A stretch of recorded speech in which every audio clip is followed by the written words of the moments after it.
As you said, Prime Minister Modi changed the scenario of Tamil Nadu within a day, within few hours. The new state president of BJP, Mr. Annamalai, has, with his team, has worked overnight to build the grassroots. That is one reason. And we were taught that the journalism is something to mediate the news, gather and then mediate the news. And if you want to write something, or if you want to react to the news, that you can do it only on the editorial page of the news. Otherwise, the editorializing a news was considered as a crime in the eyes of ethics. Namaskar. Hello and welcome to PGurus channel. This is your host 𝙒𝙧𝙖𝙩𝙨𝘼𝙥𝙥. Today I have with me a person who can be called as the godfather of Tamil television.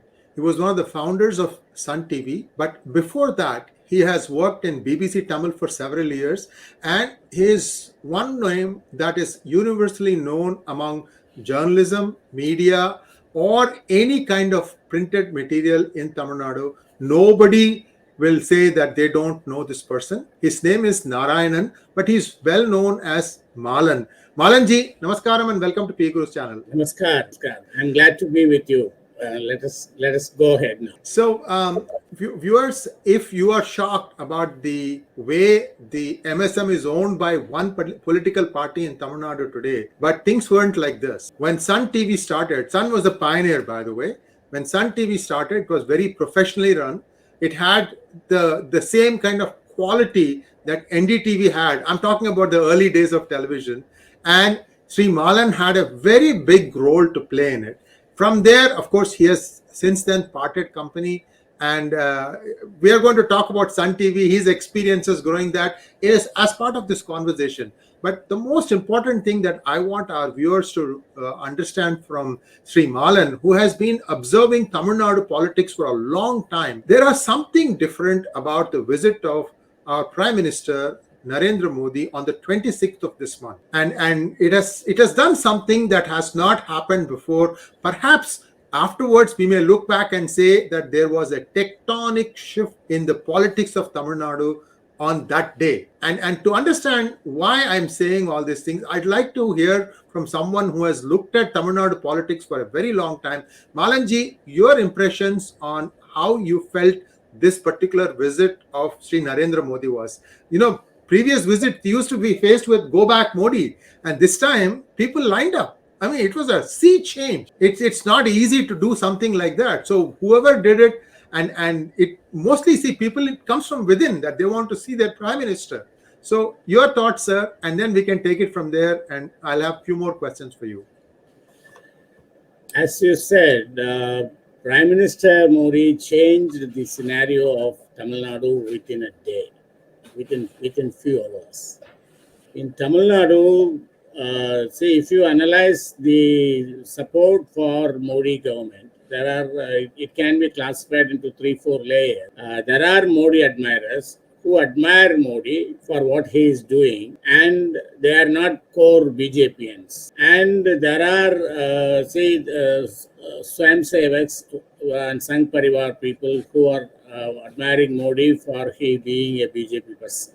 And there are a common public who are non-political, apolitical. His rating with them has soared up like anything in the last few years. But there is a contradiction between the mass opinion and the media. Media had always belittled BJP and Modi whenever it is possible for them, particularly the Tamil media. There are very many reasons behind it.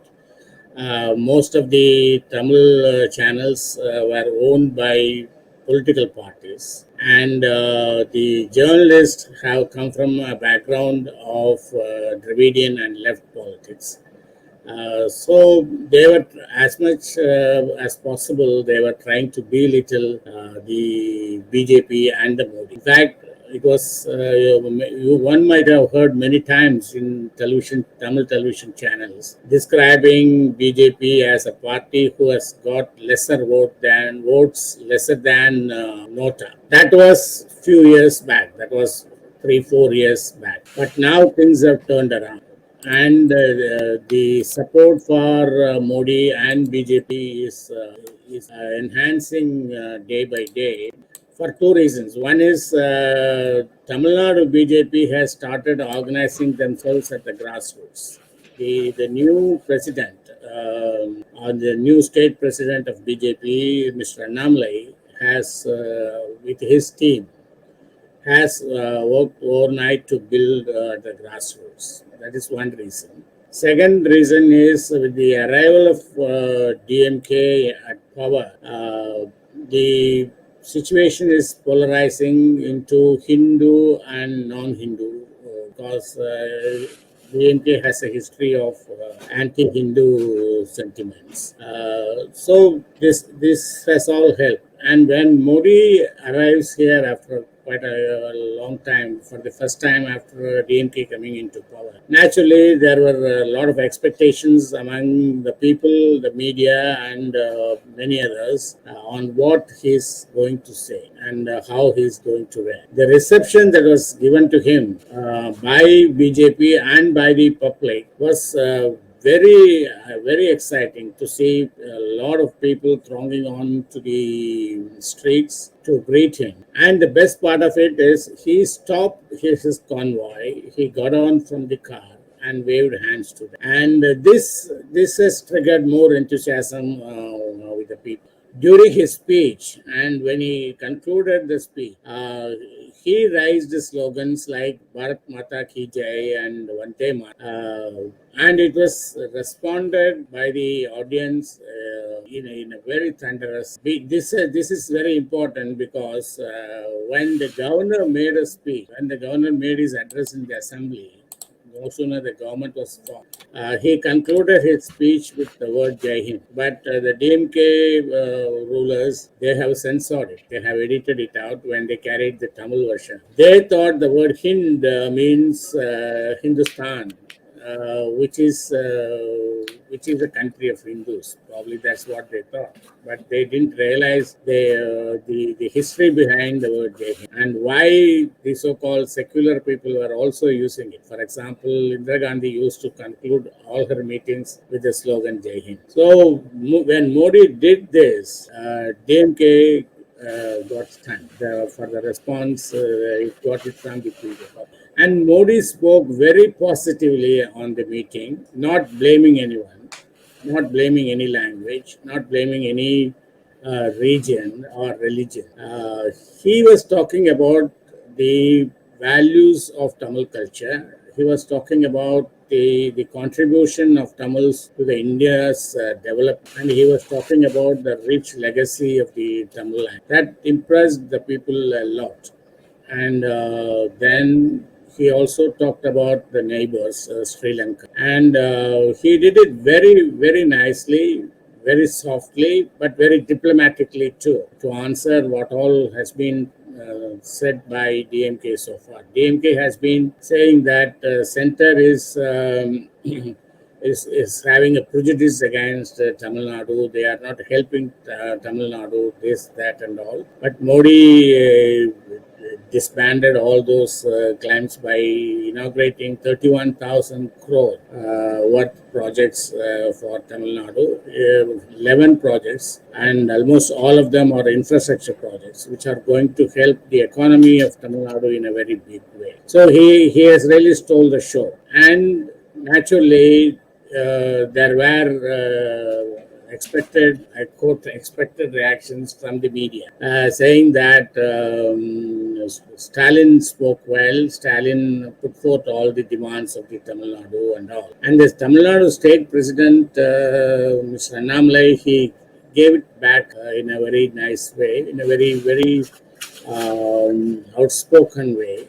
So all this has resulted, and if you go by the local body poll, the vote percentage of BJP has definitely increased from what it was earlier. Earlier it was less than 3%. Now it has moved up to 10% if you go by the local body polls. So they are gaining grounds. And naturally, on one side, since AADMK is getting weakened day by day, because of the factionalism and the absence of a charismatic leader and the barrage of corruption charges they are facing. So somebody has to fill the role of the opposition, and BJP has availed that opportunity, and they're doing it very well. So naturally, it has evoked ripples, reactions, and this will this now the whole pitch is created this way, that it is BJP versus DMK, which means earlier it was DMK versus ADMK. Now it has become BJP versus DMK, and there is a very distinct difference in this. DMK versus ADMK was only a fratricidal war. Both of their so-called ideologies are one and the same. Their approaches are one and the same. Most populist kind of politics they are playing. But when it comes to DMK versus BJP, then it becomes an ideological conflict. Each section representing two different ideologies. And now that will be good, because politics should be based on ideologies rather than on personalities. So Tamil Nadu is going through that transition now. Wonderful, sir.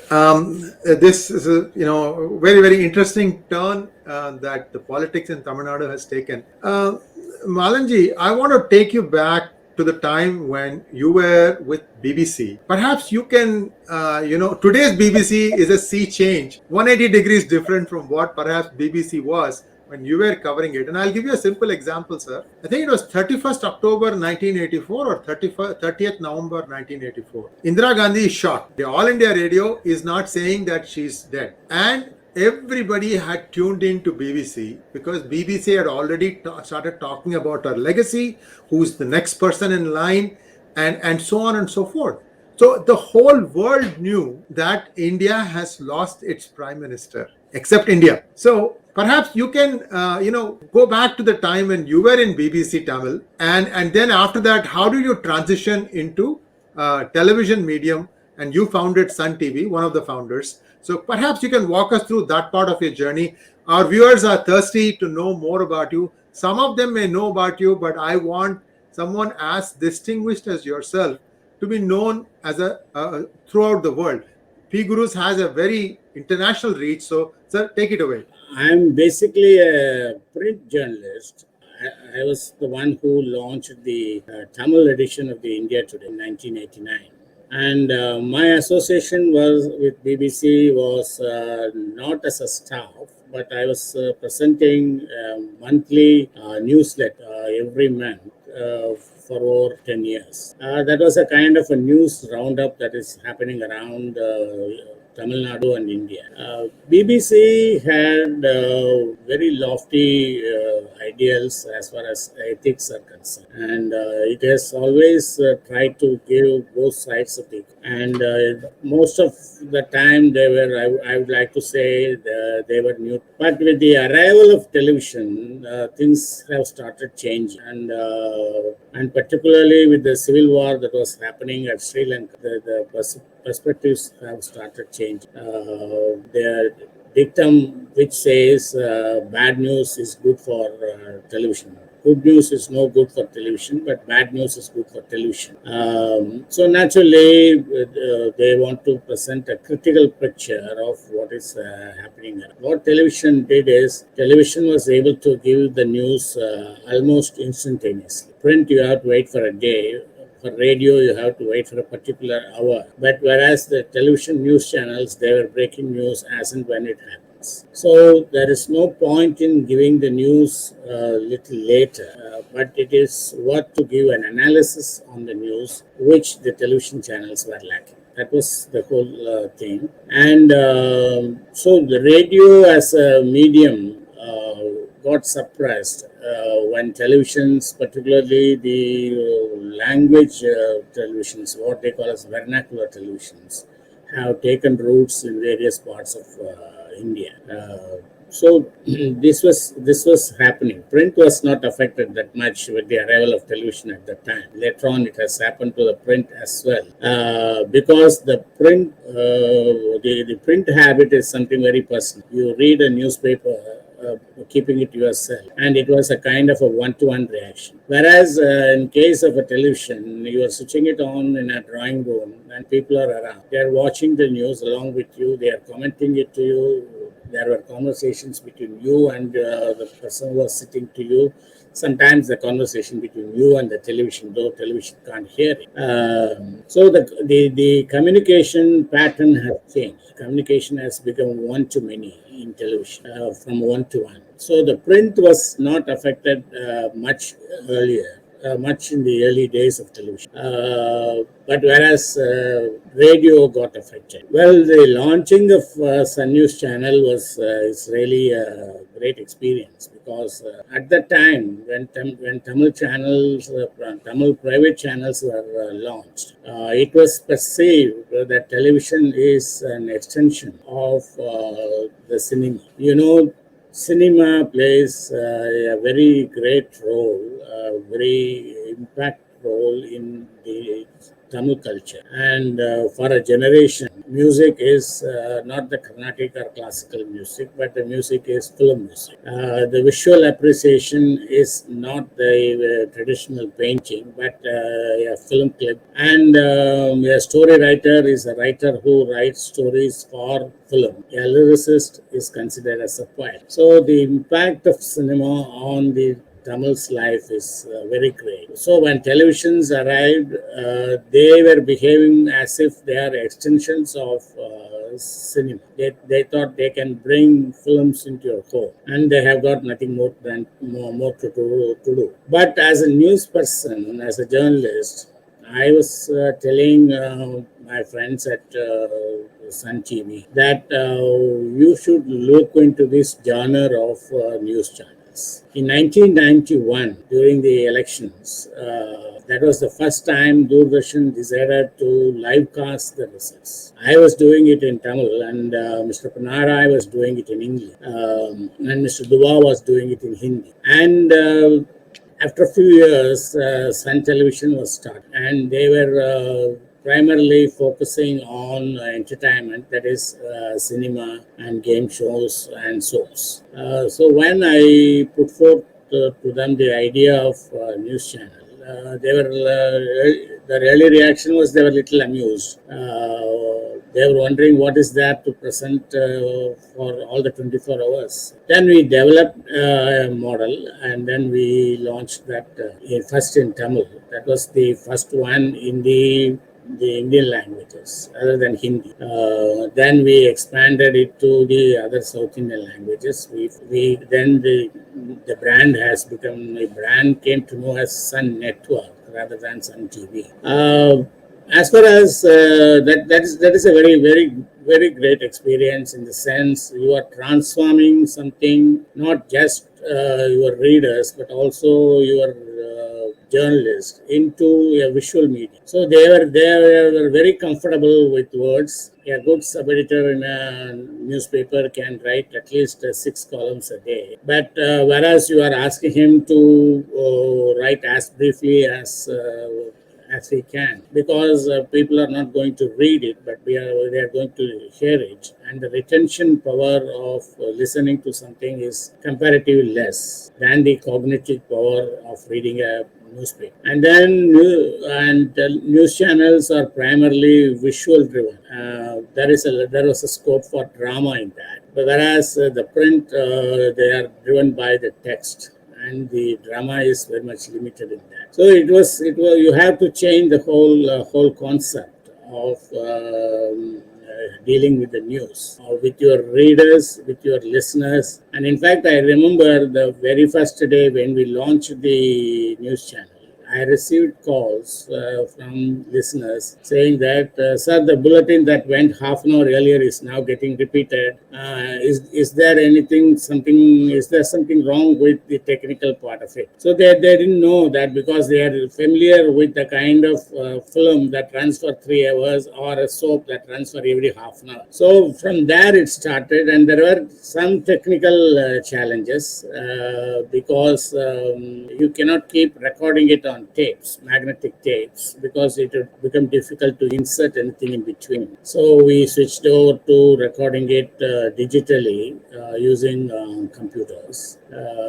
Then that was, the people have to be trained on that. So it was very challenging, very exciting, and the response was very good because there was only one. They were calling it as a public television, but we were calling it as a government television. That was Doordarshan. And it was really, I used to wonder what makes the news for Doordarshan. If a minister goes and cuts the ribbon and opens an exhibition, then that becomes a news for Doordarshan, but not for us, because there is nothing happening.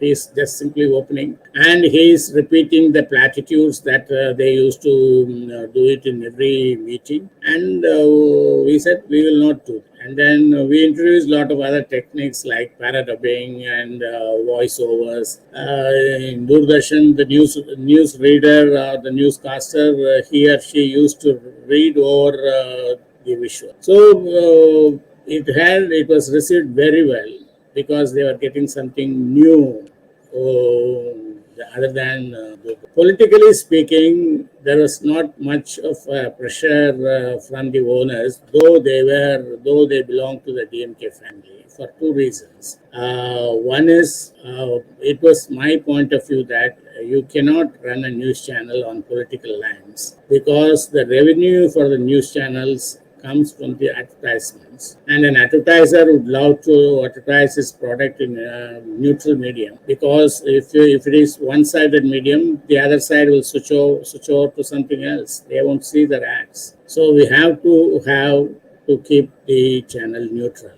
and they agreed to that. And secondly, the owners and the founders of Sun Television, Mr. Kalanidhi Maalan, he got educated in United States, and he had a fair idea of how channels are being run in United States. And he always had an inkling for a professional way of doing things. So it helped in the early years, no doubt about it. But later on, when the elections came and when DMK was able to get back to power, many started thinking that it was because of television they were able to come back to. So they started their televisions and they were running it politically. And naturally, then Sun TV turned to run it as a political media.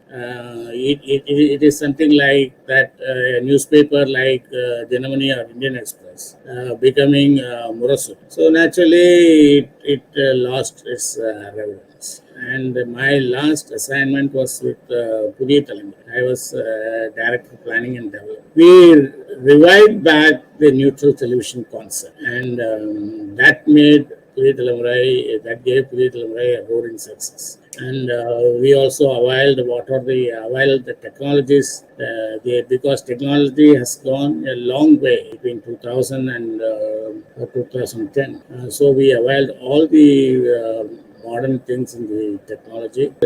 See, a visual medium is always exciting, and a print medium is always giving you the satisfaction of you are talking whatever you want to. Question for you, sir. When did you switch over to 𝙒𝙧𝙤𝙪? That was in 2006. We launched a magazine.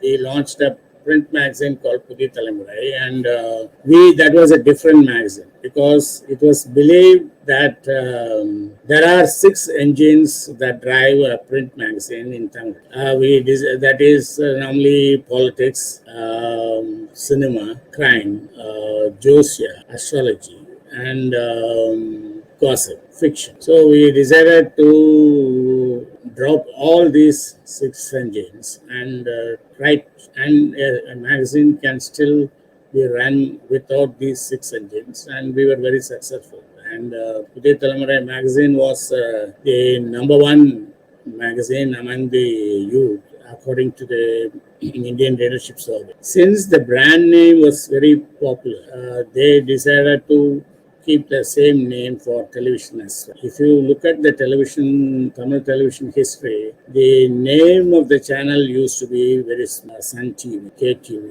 Raj,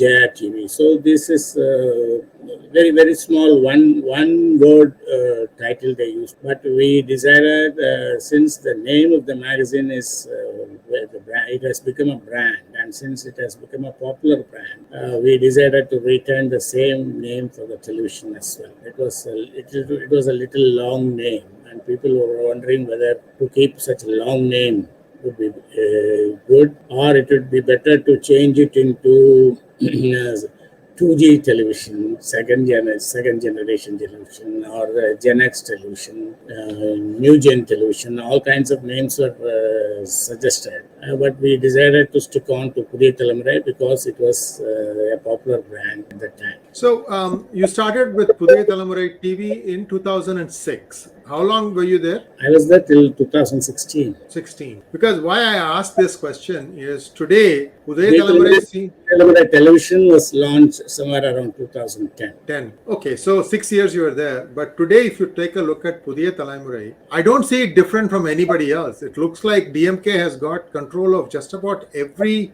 news channel in Tamil. Yes, there is a lot of change that is happening, and it is because there are a couple of reasons for it. I'm not defending it. I'm not justifying.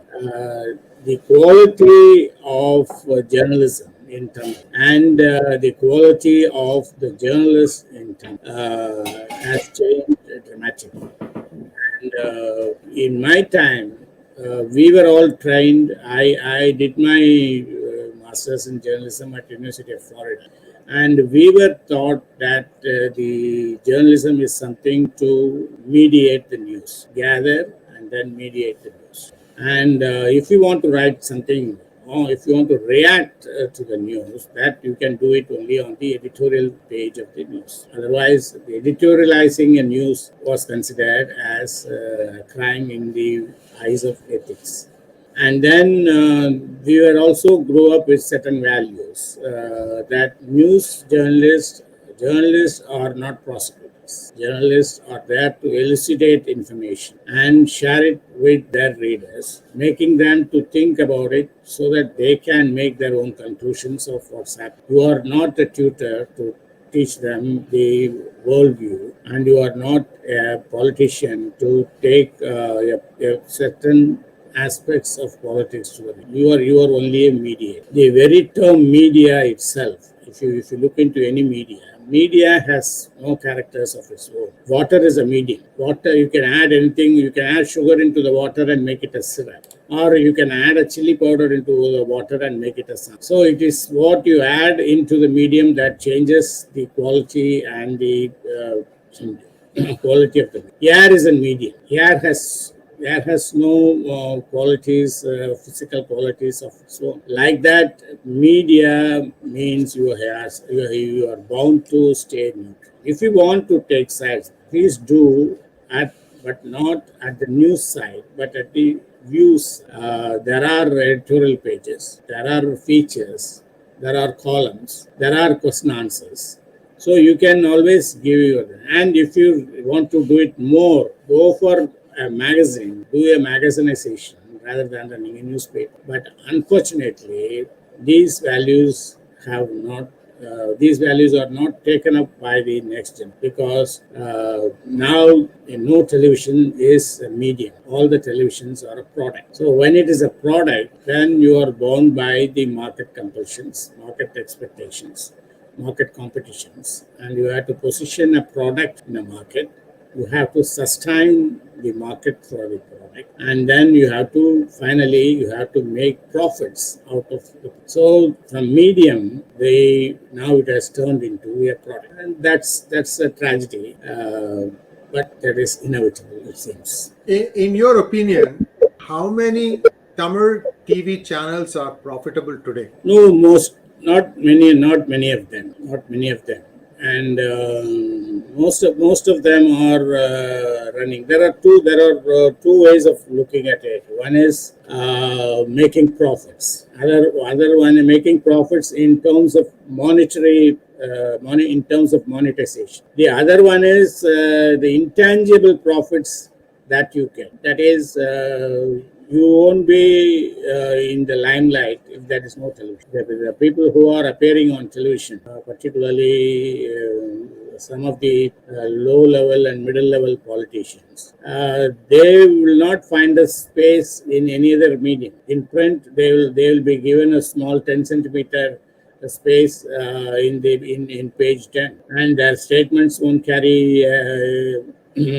Perhaps would not be even read by the sub-editors themselves. And so there are intangible profits for politicians. And as I was telling you, most of the Tamil news channels are run by political people. Either they own a party, or they belong to a party, or they have political interest. These are the people who are owning a television channel in Tamil. Secondly, even in talking about the terms of economy, there is something called cash flow, and there is something called profit. You may not get profit, but you will get cash to run the show, and then you can use that cash and stay on limelight. So that is the logic that is going. That is to put it short, that is the economy behind the Tamil news. Well, Maalanji, it was wonderful talking to you, and I am hoping that this is but a beginning of a long sequence of conversations that you and I will have, not just in English but also in Tamil, and and we hope to draw from your vast experience how things are planning out. And today's was just a curtain raiser for you viewers. Sri Maalan comes with a lot of reputation, sincerity in journalism, and truth first. And such people are very rare to find today. Because I asked you again and again about 𝙒𝙧𝙤𝙪𝙥𝙥. Why I asked all this is yesterday I had a guest, 𝙒𝙧𝙬𝙧𝙤𝙪𝙥𝙥, and this person was booked under Gundas Act for speaking the truth. And if you look at him, he's like a beanstalk, kuchi. And you call him and you tell him that you put him under Gundas Act. I mean, what a ridiculous thing to do. But the government did that. Worse, what he said in this conversation was, he said that I was forced to eat meat on the insistence of the editor of a TV channel. Oh. The policeman told him, whatever, the sub-inspector or whoever, said, this person has told me that you have to be force-fed meat. I mean, what kind of demented souls we have today as editors? That is the sorry state to which the Tamil television has descended to. And it really boils my blood to know the kind of, for instance, he was asked to sit naked for hours on end. Small cell, six people sitting there, and this man without clothes. It is just ridiculous the way they have treated him. This is the first time he was coming out, and because I asked him what happened in the first few hours of his incarceration, and it just came out, flow. And I'm hoping that I'm going to open some eyes here. And this is not the way to treat anyone, especially somebody who the government has trumped up charges. And this is not going to be the end of it. Unfortunately, sir, I believe that TV channel is the one that you work for, 𝙒𝙧𝙤𝙪𝙥𝙥. Mm-hmm. That is very, very unfortunate. Yes. So I didn't want to say it. Then I said, wait a minute, no, I have to tell him. I owe you the truth. You will see the TV. If you see the interview, you will know. I'll send you the link. You can watch it. And sure. I am still stunned that this is the kind of treatment that you would put a journalist into, fully knowing well that whatever he had said was the truth, and still you want to teach him a lesson because he is not towing your line. That is how low the politics have sunk to in Tamil. But Maalanji, I'm very happy that by God's grace we got connected and we are talking today. And I hope to continue this association for a long, long time, sir. Thank you once again for taking time out of your... And please stay in touch. Whenever you want something from me, absolutely, you can buzz me, and then we'll be on the line. Absolutely, sir. Absolutely. Thank you very much. Namaskaram.